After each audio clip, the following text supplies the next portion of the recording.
예, 말씀 같이 보겠습니다. 요한복음 6장 3절부터 15절 말씀입니다. 요한복음 6장 3절부터 15절입니다.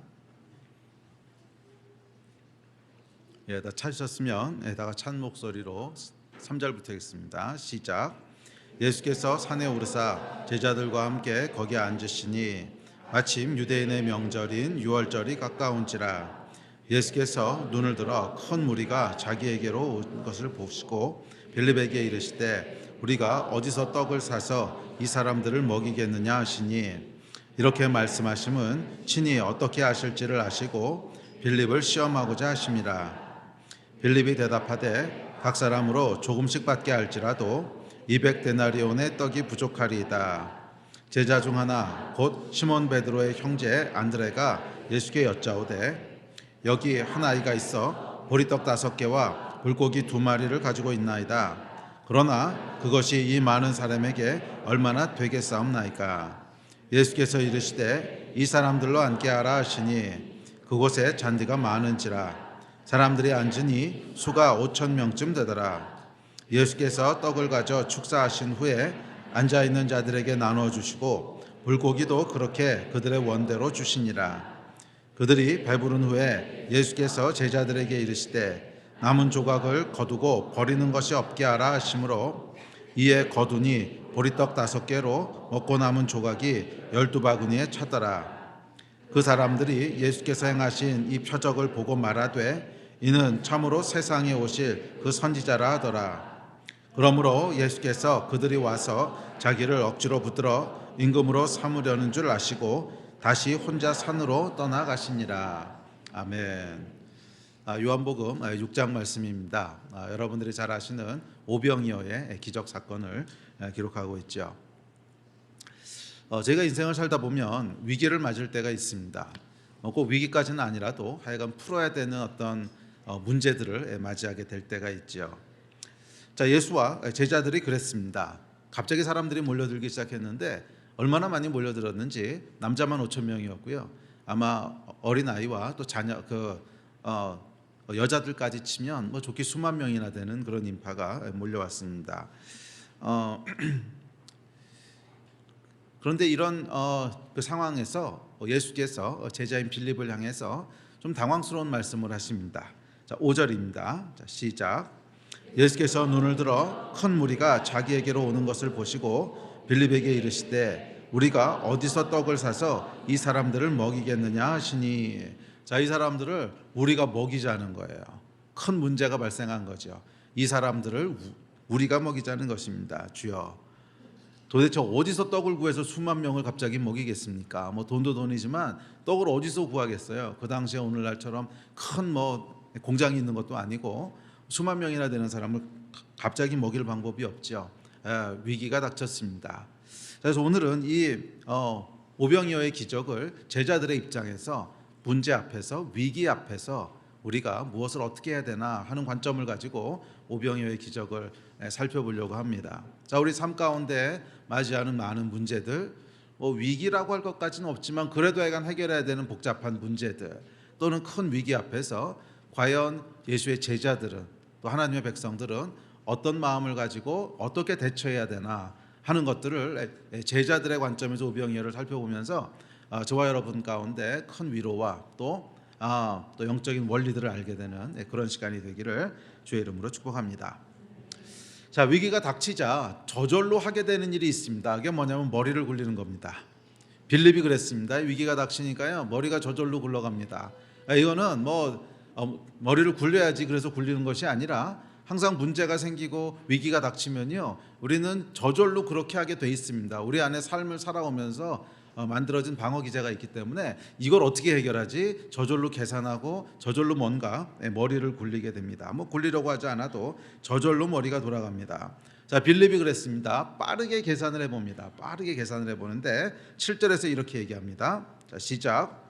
빌립이 대답하되 각 사람으로 조금씩 받게 할지라도 200데나리온의 떡이 부족하리이다. 이 한 데나리온이라고 하는 게 얼마나 되냐면 노동자들이 하루 일하는 품삯입니다. 그러니까 200데나리온은 거의 대충 한 1년 일하는 품삯이라고 보면 되겠죠. 뭐 주말에 쉬고 또 공휴일 빠지고 하면 뭐 대충 우리가 일하는 날이 한 200일 좀 넘지 않습니까? 그러니까 이 200데나리온이라고 하는 돈은 얼마나 되냐면 오늘날로 치면 그냥 노동자들의 1년 연봉 뭐 그 정도 될 겁니다. 그러니까 적어도 수천만 원대라고 하는 걸 알 수 있죠. 그런데 부족한 게 그만큼이라는 거예요. 그러니까 떡값 전체를 생각하면 그보다 훨씬 더 많았을 것이고 조금씩 걷어들인다고 해도 대충 수천만 원이 빵꾸가 납니다. 뭐 이렇게 이야기하는 것입니다. 자, 뭐 이렇게 큰 돈을 갑자기 어디서 구하겠어요? 예수님도 그렇고 제자들도 그렇고 그렇게 넉넉한 사람들이 아니었거든요. 그렇게 부자들이 아니었습니다. 또 뭐 돈을 어찌어찌 구한다고 해도 이 많은 떡을 어디서 갑자기 구하겠어요?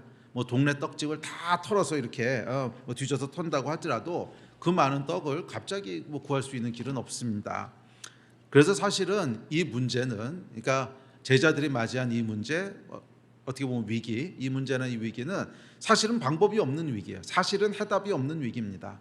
뭐 돈을 구할 방법도 없지만 돈을 구한다고 한들 뭐 떡을 구할 수 있는 길은 더더군다나 없지요. 오늘날처럼 뭐 대형 마트 가서 사올 수 있는 것도 아니고, 그러니까 이거는 전혀 해답이 없는 문제입니다. 전혀 해답이 없는 문제입니다. 자, 그런데 흥미로운 것은 그 다음 절인 6절입니다. 자, 6절 같이 한번 읽어볼까요? 시작. 이렇게 말씀하심은 친히 어떻게 하실지를 아시고 빌립을 시험하고자 하심이라. 자, 이 위기에 대해서, 문제에 대해서 예수께서 뭐라고 말씀하시냐면 어떻게 하실지를 아셨다라고 말씀합니다. 어떻게 하실지를 아셨다. 자, 맞아요, 여러분. 모든 위기에 대해서 하나님은 해답을 가지고 계시다는 거예요. 모든 위기에 대해서 하나님은 해답을 가지고 계십니다. 별로 안 믿으세요? 모든 위기에 대해서 하나님은 해답을 가지고 계십니다. 그러므로 여러분 안심하고 기뻐하십시오. 여러분이 맞이하고 있는 모든 문제들, 그 문제가 어떤 문제든, 큰 문제든 작은 문제든, 뭐 아니면 인생의 위기라고 할 만큼 큰 문제든 관계없이 항상 하나님은 어떻게 하실지를 알고 계시다는 거예요. 해답을 가지고 계시다는 것입니다. 친히 어떻게 하실지를 알고. 그러면 여러분 모든 하나님의 백성들에게 감당하지 못할 위기라는 건 없습니다. 감당하지 못할 위기라는 건 없어요. 고린도전서에 보면 이렇게 얘기합니다. 시작. 사람이 감당할 시험 밖에는 너희가 당한 것이 없나니 오직 하나님은 미쁘사 너희가 감당하지 못할 시험 당함을 허락하지 아니하시고 시험 당할 즈음에 또한 피할 길을 내사 너희로 능히 감당하게 하시느니라. 아멘. 하나님은 당신 백성들에게 감당하지 못할 위기를 허락하시지 않는데요. 감당하지 못할 위기를 허락하지 않으신대요. 위기를 당할 즈음에 피할 길을 내셔서 우리로 능히 그것을 감당하게 하시는 분이십니다. 피할 길이 정말 없으면 바다라도 가르쳐서 길을 내시는 분이세요. 아멘, 아멘. 예. 그러면 여러분 위기 앞에서 또는 문제 앞에서 그 위기가 어떤 위기든지 관계없이 당황하지 마십시오. 낙심하지도 마십시오. 우리 눈에는 해답이 없어 보일지 몰라도 하나님께서는 해답을 가지고 계십니다. 우리 눈에는 해답이 없어 보일지 몰라도 아니 200데나리온의 돈을 어디서 구합니까? 떡을 어디서 구합니까? 해답이 없어 보일지 몰라도 하나님은 항상 해답을 가지고 계십니다. 사람이 감당할 시험 밖에는 우리에게 당한 것이 없습니다. 아멘. 자, 그래서 여러분 위기는요 이것에 대한 인식에서부터 시작해야 돼요. 하나님은 해답을 가지고 계시다. 여기서부터 시작해야지 여기서 놓치게 되면 엄한 짓을 하게 됩니다. 자, 그런데 6절에 이어서 그 후반부에 보면 이렇게 말씀하십니다. 자, 시작. 빌립을 시험하고자 하심이라. 이미 해답을 하나님 다 알고 계시고 해답을 다 가지고 계신데 그럼에도 불구하고 이 위기를 허락하신 이유는 빌립을 시험하고자 하셨다는 거예요. 자, 여기서 시험이라고 하는 뜻은 뭐 테스트 하셨다, 어떻게 하는지 보려고 하셨다 이런 의미보다는 빌립의 믿음을 연단하시고 훈련하시기 위해서 이렇게 하셨다는 거예요. 빌립의 믿음을 연단하시고 훈련하시기 위해서 하셨다는 것입니다. 여러분 믿는 자들에게는 믿는 자들의 위기는 하나님께서 우리의 믿음을 훈련하고 연단하시기 위해서 허락하신 기회입니다. 사실 여러분 하나님께서 예수께서는 어떻게 하실지 다 아셨거든요. 그러니까 뭐 제자들에게 우리가 먹이자 이렇게 말씀하시지 말고 그냥 내가 이렇게 기적을 내서 행할 테니까 너희는 안심하고 따라와. 처음부터 이렇게 하실 수도 있었는데 그렇게 설명 안 하시고 우리가 먹여야 하리라 하고 위기를 허락하신 거죠. 그 이유가 뭐라는 거예요? 빌립을 위해서라는 거예요. 우리 앞에 위기를 허락하셨다면 그 위기를 하나님께서 처음부터 뭐 푸실 수 있는 능력은 없으셨나? 당연히 있으시지요. 위기가 닥치지 않게 하실 수는 없었나? 당연히 있으시지요. 그럼에도 불구하고 이 위기를 허락하신 이유는 빌립을 시험하고자 함이라. 저와 여러분의 믿음을 연단하고 훈련하시기 위해서 위기를 허락하신 거예요. 아멘. 예. 자, 그러므로 여러분 이 위기 앞에서 당황하지 마십시오. 낙심하지도 마십시오. 당연히 하나님은 해답을 가지고 계십니다. 단지 저와 여러분의 믿음을 위해서 위기를 허락하실 뿐입니다. 아멘. 자, 그러면 여러분 이것을 아는 것이 위기의 때에 해야 될 첫 번째 일입니다. 자, 오늘 우리가 문제 앞에서 또 위기 앞에서 어떻게 행동해야 되는지를 5단계로 이렇게 풀어가면서 살펴볼 텐데, 첫 번째는 뭐냐면 이 위기의 본질이 무엇인지를 정확히 이해하는 거예요. 정확히 이해하는 거예요. 이 첫 단추를 잘 껴야지, 이 첫 단추를 잘못 끼잖아요. 그럼 두 번째, 세 번째 단추는 당연히 잘못 끼워지고 엉뚱한 선택을 하고 엉뚱한 노력을 하게 됩니다. 사람이 말해요, 이 위기의 본질이 무엇인지를 모르면 당황하게 되고 낙심하게 되고 그러다 보면 하지 말아야 될 선택들을 하게 되고 이렇게 된다는 거예요. 위기의 본질이 무엇인지를 먼저 정확히 이해해야 됩니다. 위기의 본질은 뭐냐는 거예요? 2가지였어요. 첫째, 하나님은 항상 해답을 가지고 계시다. 둘째, 그럼에도 위기를 허락하시는 것은 우리의 믿음을 위해서다. 이 2가지를 여러분 정확히 이해하십시오. 지금 여러분 앞에 어떤 위기가 있든지, 지금 여러분 앞에 어떤 문제가 있든지, 뭐 우리 눈에는 해답이 없는 문제처럼 보이고 우리 눈에는 정말 낙심스러워 보이는 상황일지라도 그 상황을 잘못 이해하시면 안 돼요. 항상 이 상황을 허락하시는 하나님의 계획이 뭘까? 이미 해답을 가지고 계신데 그것은 우리의 믿음을 위해서다. 이 사실을 정확히 인식하고 이해하는 것이 제일 먼저 해야 될 일입니다. 제일 먼저 해야 될 일. 자, 2가지 인식해야 될 게 뭐라고요? 첫째, 하나님은 해답을 가지고 계시다. 둘째, 그럼에도 이것을 허락하시는 이유는 우리의 믿음을 위해서다. 이것을 정확히 이해하시기 바랍니다. 이 본질을 이해하지 못하면 우리는 당황하게 되고요, 낙심하게 됩니다. 그리고 이 당황과 낙심 속에서 잘못된 엉뚱한 선택을 하게 됩니다.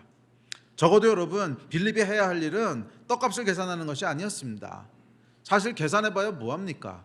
그 돈이 나올 때도 없지만 돈이 나온다고 해봐야 뭐해요? 떡을 구할 데가 없는데, 뭐 그 당시에 대형마트가 있는 것도 어디서 떡을 구한다는 거예요. 그러니까 이건 빌립이 여러분 당황해가지고서 그냥 안 해도 될 일을 그냥 한 거예요. 그 떡값 계산하는 건 사실은 아무짝에도 쓸모없는 일인데 그걸 그냥 당황해가지고 한 거죠. 기억하십시오 여러분, 가장 먼저 해야 될 일은 위기의 본질을 이해하는 것입니다. 이리 뛰고 저리 뛰고 하는 건 그 다음 일이고요. 하여간 위기의 본질이 뭔지를 정확히 이해하셔야 됩니다. 모든 위기는 하나님의 손안에 있습니다. 그리고 그분은 해답을 가지고 계십니다.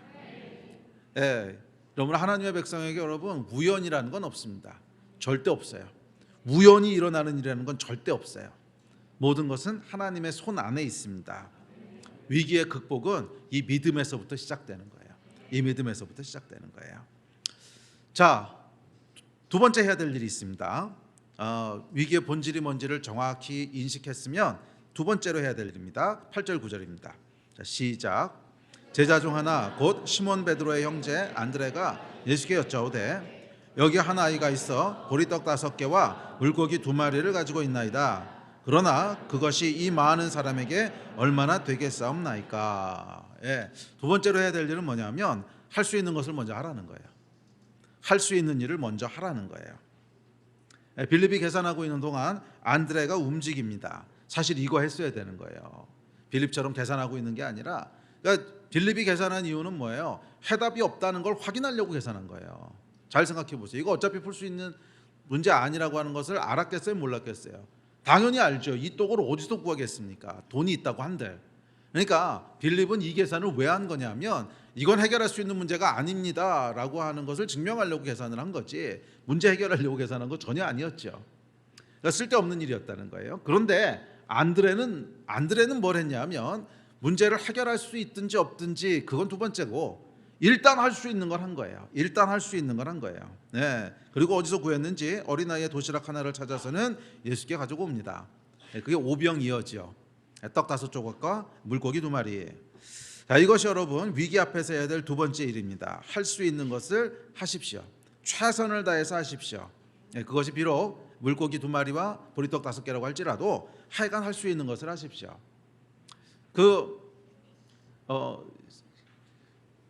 위기를 맞이하게 되면 사람들이 좀 헷갈려하는 게 있더라고요.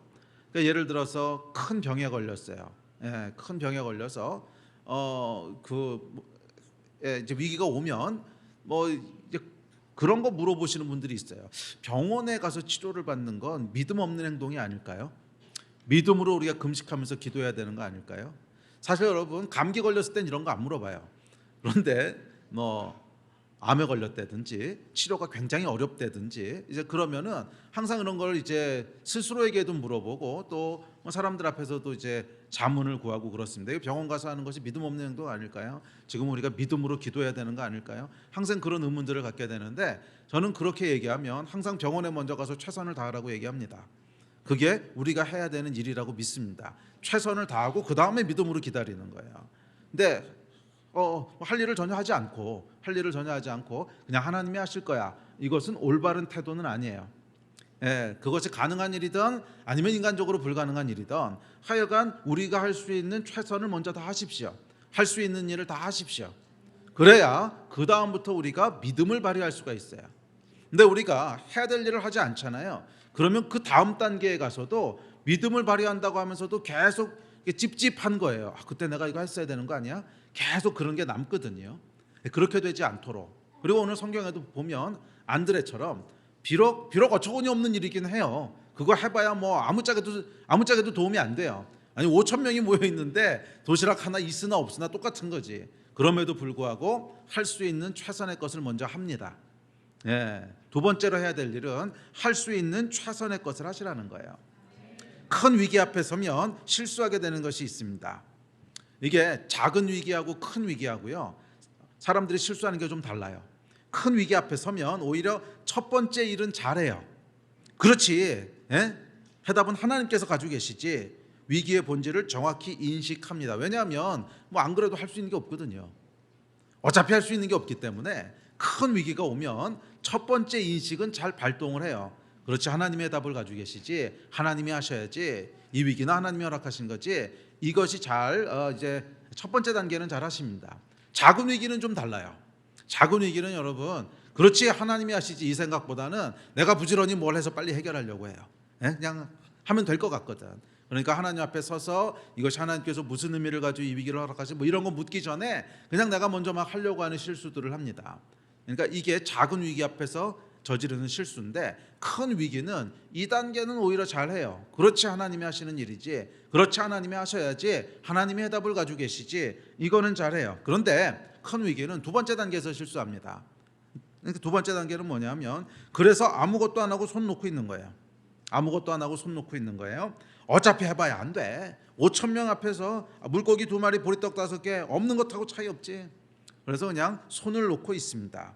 이것은 올바른 태도는 아닙니다. 할 수 있는 일을 먼저 하십시오.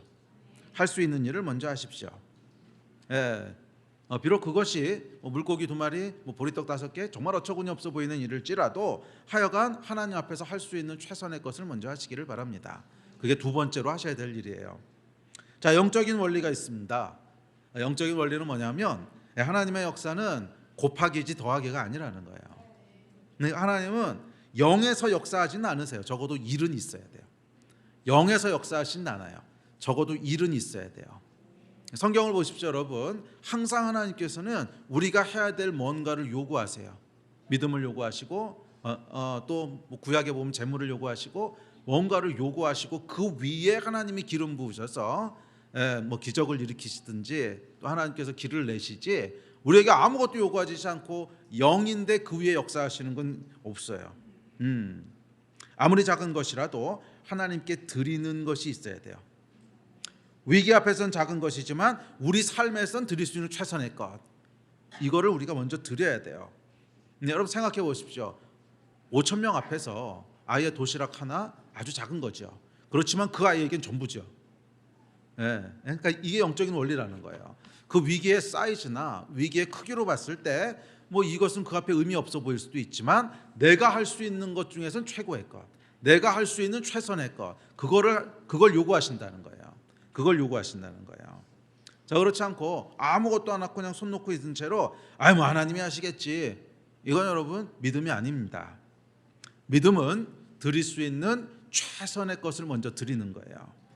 예, 항상 하나님은 우리에게 일을 요구하십니다. 근데 영이나 일이냐 하는 것을 가르는 것은 여러분 뭐냐면 우리가 누구 앞에 서 있는가에 의해서 달라져요. 누구 앞에서, 그러니까 즉 무엇을 보고 있느냐. 이 위기와 상황을 보고 있는 사람, 그래서 위기와 상황 앞에서 살아가는 사람은 영이나 일이나 차이가 없다고 느껴요. 그렇죠. 5천 명이 있는데 하나 있으나 없으나 똑같은 거지. 그래서 영을 취합니다.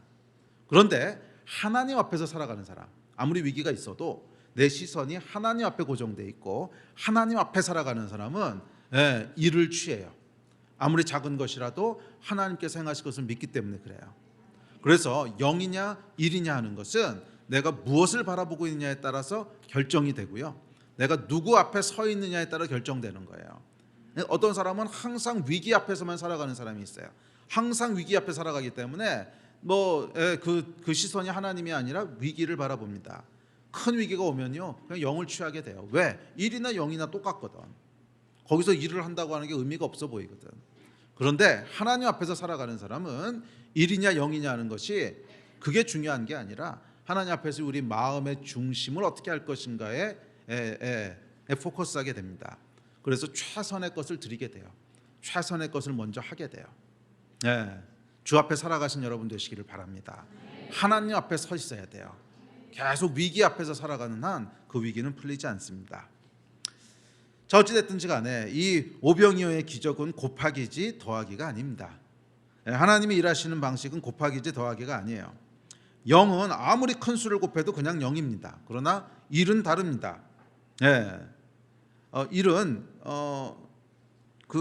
뭐 영이나 일이나 5천 앞에서는 별반 다른 바 없죠. 아까도 말씀드렸지만 뭐 영이든 일이든 어차피 안 되는 거예요. 그러니까 필요한 건 지금 5천 개가 필요한데 일 있으나 영 있으나 똑같죠.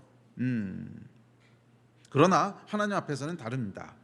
하나님의 곱하기의 역사가 임하면 일은 5천도 되고요, 1억도 되고 1조도 되고 다 됩니다. 그러나 영은 아니에요. 아무리 하나님의 역사가 임해도 그냥 영입니다. 이게 여러분 영적인 원리예요. 기억하십시오. 하나님의 역사는 곱하기지 더하기가 아니라는 거예요. 그래서 일이 필요합니다. 우리가 드리는 도시락 한 개 말입니다. 뭐 일이 아니라 0.5라도 상관없고요, 0.1이라도 상관없고 0.0001이라도 상관없어요. 그게 우리가 드릴 수 있는 최선의 것이라면 오케이, 그거 하나님 요구하신다는 거예요. 할 수 있는 것을 먼저 하십시오. 그것이 아무리 작은 일이라 할지라도 최선의 것을 먼저 하시라는 거예요. 최선의 것을 하나님께 먼저 드리라는 거예요. 그래서 하나님께서 그 위에 축복하셔서 5천 명을 먹이실 것입니다. 아멘. 자, 세 번째로 하셔야 될 일이 있습니다. 자, 할 수 있는 최선의 것을 다하셨다면 세 번째로 하셔야 될 일은 이제 하나님께 맡기십시오. 제발 좀 맡기십시오.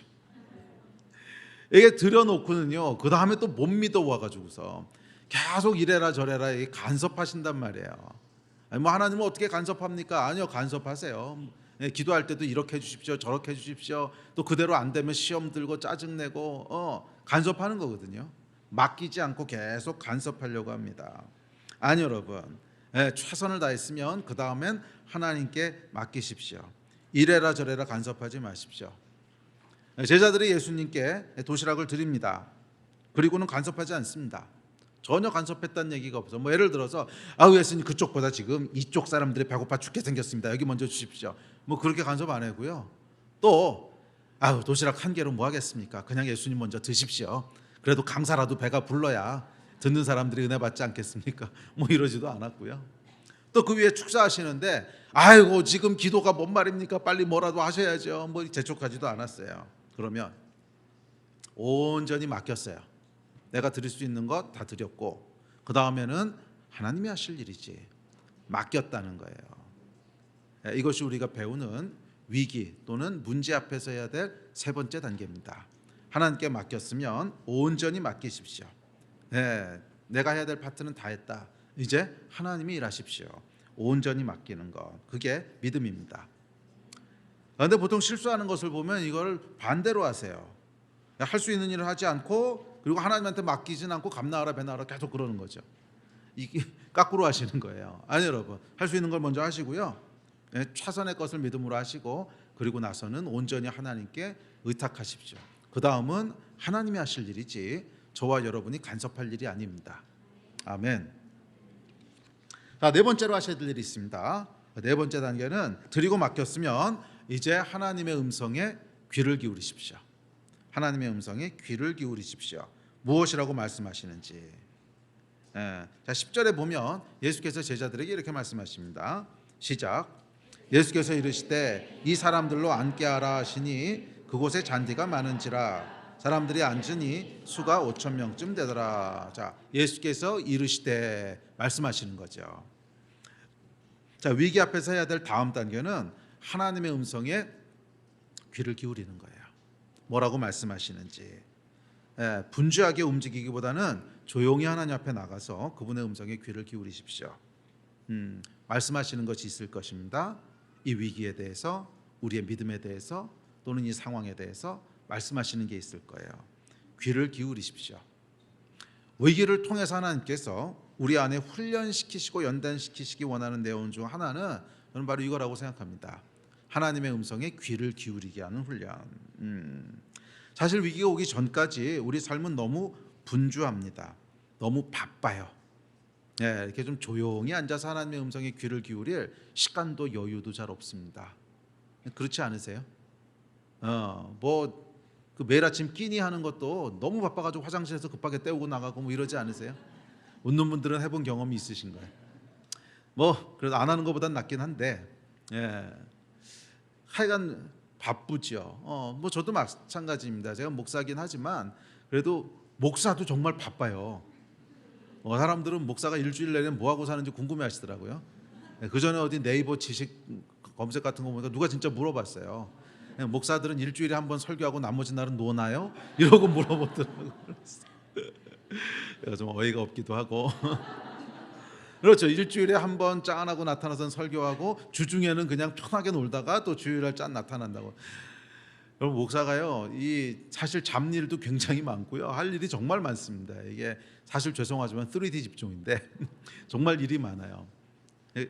그러다 보니까 좀 이렇게 여유 있게 하나님 앞에 조용히 나가서 기도하고 주의 음성에 귀를 기울이기에는 해야 될 일이 너무 바쁘고 분주한 거예요.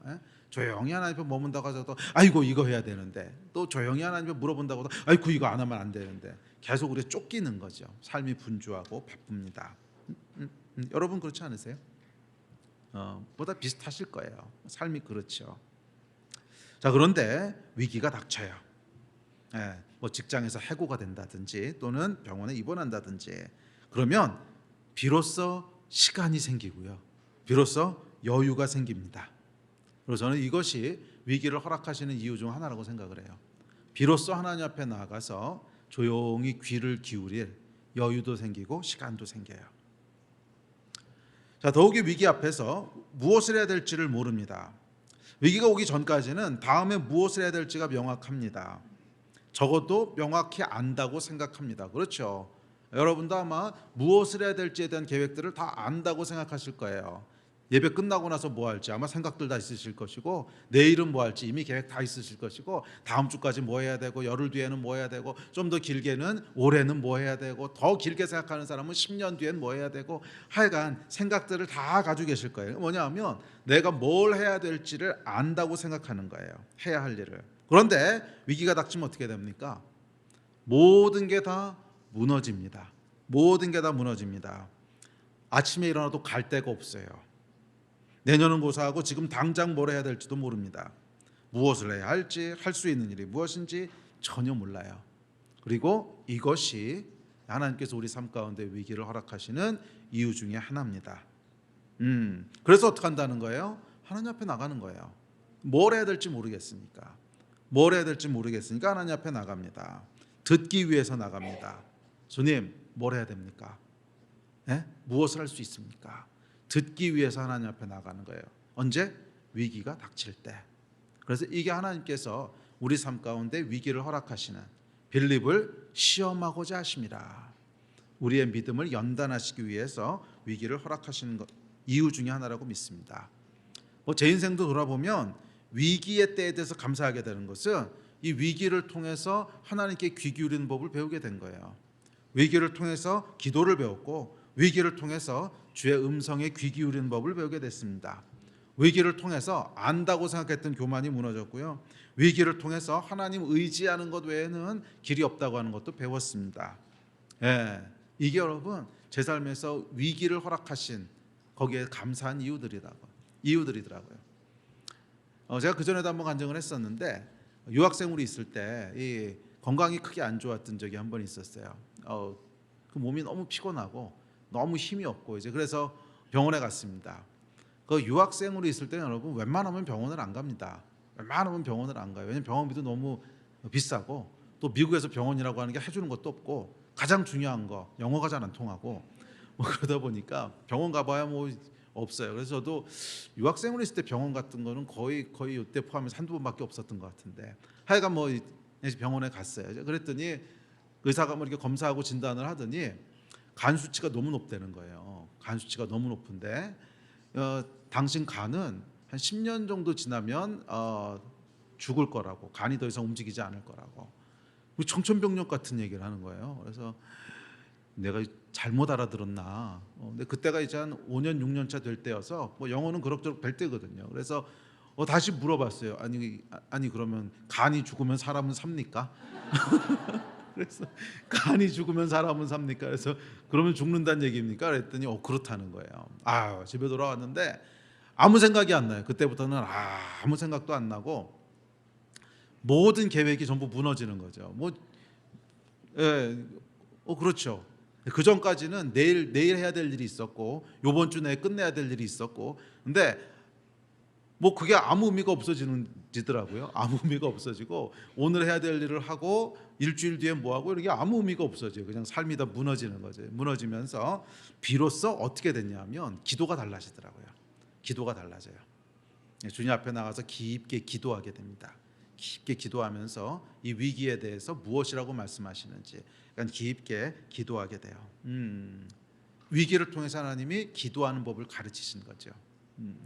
그리고 기도 가운데 하나님께서 간으로는 안 죽을 거라고 하는 확신을 주셨어요. 근데 이 말씀이 임하고 나니까 평강이 임하더라고. 정말 쫙 이렇게 평강이 임하면서 제가 그 위기에서부터 빠져나올 수 있었습니다. 그리고 진짜 신기하고 감사한 것은 요즘도 건강검진을 하잖아요. 그러면 다른 수치들은 다 좀 문제가 있어요. 그렇죠. 제가 이게 문제 없을 체형은 아니잖아요. 이게 보면 다른 수치들은 다 문제가 있는데 간 수치만 딱 정상이에요. 지난 10년 이상 간 수치는 항상 정상으로 나와요. 신기한 거죠. 다른 수치가 다 안 좋은데 간 수치가 정상으로 나오면 안 되잖아요. 그런데 다른 수치는 다 안 좋아도 간 수치는 항상 정상 범주에 있는, 할렐루야. 위기는 여러분 우리를 시험하시는 하나님의 섭리입니다. 우리의 귀를 하나님께로 고정하게 하는, 그리고 하나님 앞에 나아가서 기도하게 하는, 여호와 하나님을 의지하게 하는, 그분의 말씀을 듣게 하는 그런 축복인 줄 믿습니다. 그러면 여러분 위기 앞에 있으십니까? 문제 앞에 있으십니까? 그렇다면 먼저 최선을 다하십시오. 그리고 하나님의 음성에 귀를 기울이십시오. 하나님의 음성에 귀를 기울이십시오. 하나님 앞에 머무십시오. 하나님 앞에 머무십시오. 그 위기를 허락하신 하나님의 계획을 듣게 될 거예요. 할렐루야. 아멘. 자, 마지막으로 해야 될 5번째 단계가 있습니다. 이것은 순종하는 것입니다. 누가복음 9장 16절 17절 읽겠습니다. 시작. 예수께서 떡 5개와 물고기 2마리를 가지사 하늘을 우러러 축사하시고 떼어 주어 무리에게 나누어 주게 하시니 먹고 다 배불렀더라. 그 남은 조각을 12바구니에 거두니라. 예수께서 제자들에게 떡을 나누어 주라고 명령하십니다. 그리고 제자들이 순종합니다. 나눠주기 시작합니다. 이게 여러분 오병이어의 기적이 일어나는 순간이에요. 네, 마지막 단계는 여러분 순종이에요. 항상 하나님의 역사가 일어날 때 보면 마지막 단계는 순종하는 것입니다. 네, 하나님의 역사가 완성되기 위해서는 그 마지막 단계가 항상 순종이라는 거예요. 네, 그래요 여러분. 믿음도 필요하고 헌신도 필요하고 기도도 필요하고 다 필요하지만 마지막에 순종이 없으면 다 물거품이에요. 잘 생각해 보십시오 여러분. 지금 오병이어의 기적을 행하시려고 예수님께서 다 준비하셨어요. 물고기도 드렸어요. 그 앞에서 들었어요. 또 예수님은 해답을 가지고 계세요. 그런데 제자들이 순종하지 않고 움직이지 않았다면 아무 일도 안 일어나는 거죠. 예, 기도 중요합니다. 믿음도 중요합니다. 헌신도 중요합니다. 그렇지만 마지막 단계는 항상 뭐예요? 순종이에요. 마지막 단계는 항상 순종이에요. 그러니까 하나님의 역사를 완성하는 건 순종하는 순간이지, 이 순종이 없으면 그 앞에 있던 모든 것들이 다 물거품이 된다고 하는 것을 기억하십시오. 사실 예수님께서 축사하시고 나누어 주실 때까지도 여전히 저는 물고기 2마리와 떡 5개는 그대로였다고 믿습니다. 나눠 주시는 순간 계속 재생됐다고 저는 생각을 하지, 이게 뭐 처음부터 와르르 이렇게 생긴 건 아니었을 거예요. 그러니까 축사하시고 떼서 나눠 주시는 순간까지 여전히 물고기 2마리거든요. 떡 5개랑 이렇게 제자들이 보고 뭔 소리요? 지금 뭐 하자 그러시는 거예요? 이랬으면 그날 아무 일도 일어나지 않는다는 거예요. 그날을 위대한 날, 하나님의 기적이 임한 날로 만든 것은 순종이에요. 딱 순종하는 순간 그날이 특별한 날이 된 겁니다. 여러분, 이 제자들의 순종이 평범할 수 있는 그날을 특별한 날이 되게 했다고 하는 것을 기억하십시오. 위대한 하나님의 기적이 임하는 날, 물고기 2마리와 보리떡 5개로 수만 명을 먹이는 날이 되게 한 것은 제자들이 순종하는 그 순간이었습니다. 순종의 능력을 가볍게 생각하지 마십시오. 사실 제자들의 순종은 뭐 그렇게 특별한 거 아니었어요. 뭐 떡 떼서 나눠주라는 게 뭐 그렇게 어렵습니까? 항상 순종은요, 요한복음 그 가나의 혼인잔치 할 때도 제가 이 말씀을 드렸는데, 항상 순종은 물리적으로는 쉬워요. 그런데 마음이 볶이는 거죠. 저게 될까? 저게 말이 돼? 항상 그런 거지 물리적으로 어려운 일은 아니에요. 뭐 하인들에게 물 떠서 갖다 주라, 그거 누가 못합니까? 또 떡대 주시는데 줘라, 그거 누가 못합니까? 그냥 하면 되는 거잖아요. 근데 항상 순종은 이래요. 항상 순종은 이래요. 우리에게 물리적으로 불가능한 순종을 요구하시는 일은 없어요. 물리적으로 불가능한 일. 근데 그 일을 하면 큰일 날 것 같고, 그렇죠. 우리 순종할 때 그러잖아요. 이거 순종하면 내가 큰일 날 것 같고, 뭐 손해를 크게 볼 것 같고, 뭐 아니면 말이 안 돼 보이고, 뭐 이런 것들이지, 그 순종하는 행위 자체가 어렵진 않아요. 행위 자체는 그냥 하면 돼요. 자, 제자들의 순종도 보면 뭐 별로 특별한 거 아니었어요. 그냥 하라시는 대로 음식 나눠준 것뿐입니다. 그러나 이 평범한 순종이 위대한 날을 만들었습니다. 아멘. 우리 예배팀 앞으로 나오십시오. 네, 그래요 여러분. 순종은요 평범한 날을 특별하게 만듭니다. 여러분의 오늘은 어떻습니까? 여러분의 오늘은 어떻습니까? 아마 이 가운데 위기 가운데 계신 분도 계실 것이고, 뭐 위기는 아니지만 해결해야 될 문제들 앞에 계신 분도 계실 거예요. 그렇죠? 뭐 아무 문제도 없는 사람은 없겠죠. 뭔가 해결해야 될 문제 앞에 있을 겁니다. 아마 광야에서 5,000명을 먹여야 되는 해답이 없는 문제 앞에 있으신 분도 계실 것이고, 또 배고픈 사람, 이 배고픈 5,000명이 언제 떡 주나 이러고 바라보고 있는 부담스러운 눈총을 받고 있는 사람도 있을 겁니다. 그러나 여러분, 당황하지 마십시오. 낙심하지 마십시오. 모든 위기에 대해서 하나님은 해답을 가지고 계세요. 해답을 가지고 계세요. 그리고 이 일을 허락하신 이유는 오늘을 특별한 날이 되게 하시기 위함입니다. 오늘을 특별한 날이 되게 하시기 위함입니다. 여러분 어떻게 하시겠습니까? 모여있는 수천 명의 사람들에게 각자 돌아가서 알아서 식사하십시오 하고 돌려보내는 평범한 날이 되게 하시겠습니까? 아니면 하늘에 떡이 임하는 특별한 날이 되게 하시겠습니까? 네, 그것은 여러분의 순종에 달렸습니다. 네, 순종함으로 오늘이, 그리고 내일이, 매일매일이 특별한 날이 되는 여러분 되셨으면 좋겠습니다. 아멘. 우리 같이 일어나서 좀 기도하십시다.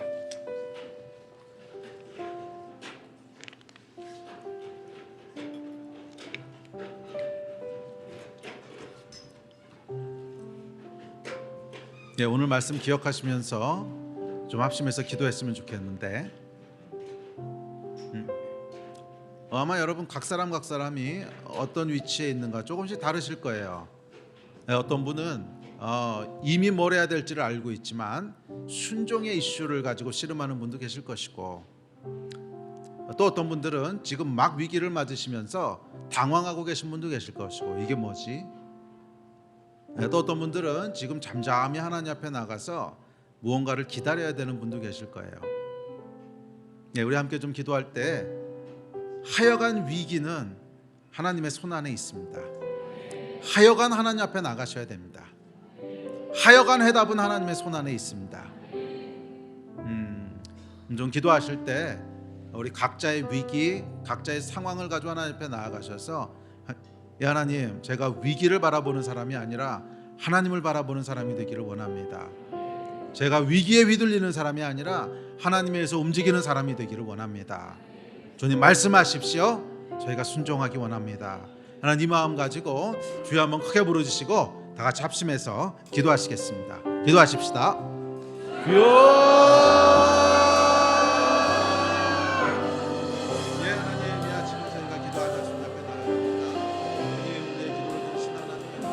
우리의 기도를 들으시는 하나님, 우리 가운데 일하시고 역사하여 주십시오. 이 위기의 본질이 무엇인지를 보게 하시고, 정말 하나님 앞에서 이 위기를 정말 기회로 보는, 하나님의 승리로 이해하는 하나님, 내가 이 길을 간절히 소원합니다. 하나님 가운데 순종해야 될 것이 있습니다. 겸손하게 순종하게 하시고, 해결해야 될 문제가 있습니다. 최선을 다해서 주님 앞에 드리게 하여 주십시오.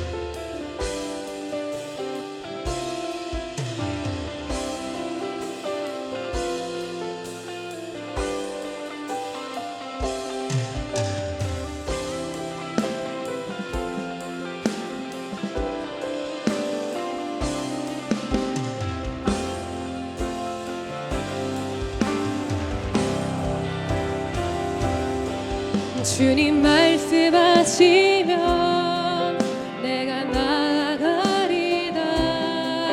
주님 뜻이 아니면 내가 멈춰서리다.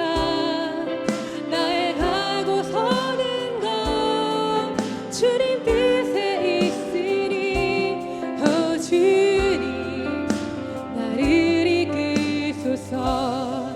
주님 말씀하시면, 주님 말씀하시면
나를 이끄소서. 주님 말씀하시면 주님 말씀하시면 내가 나아가리다.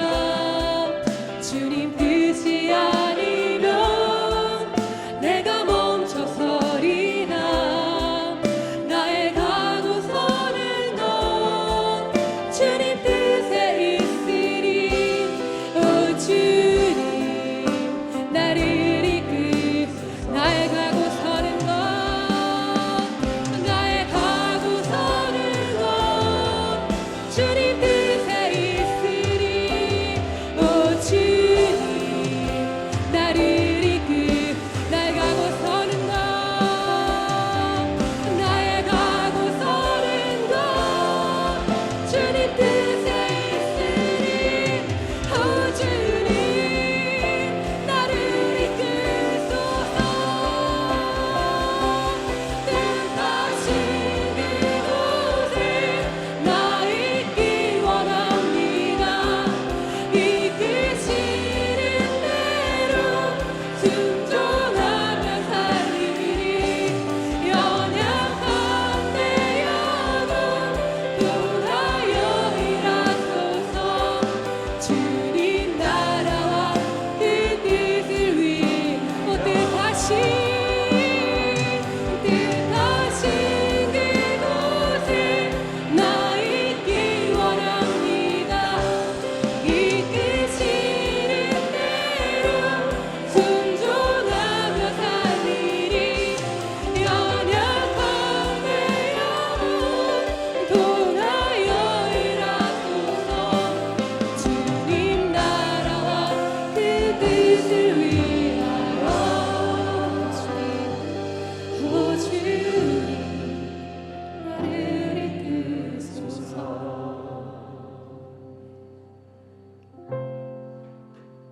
이 하나님, 저희의 삶 가운데 맞게 되는 모든 위기와 모든 문제에 대해 주님께서는 해답을 가지고 계신 것을 믿습니다. 이 믿음 위에 굳게 서게 하여 주십시오. 당황하지도 말게 하시고 낙심하지도 말게 하여 주시고 이 믿음 위에 굳게 서는 우리 성도들 다 되게 하여 주시옵소서. 또한 주님께 맡기며 주의 음성에 귀 기울이는 자들 되기를 소원하오니 주여 우리 심령 가운데 은혜를 베푸셔서 주님을 의지하며 주의 말씀에 귀 기울이며 또한 그 말씀에 순종하며 살아가는 성도들 다 되게 하여 주시옵소서. 주님 매일매일이 평범한 날이 되지 말게 하여 주시고 매일매일이 오병이어의 기적이 일어나는 특별한 날이 되기를 주여 다시 한번 간절히 소원합니다.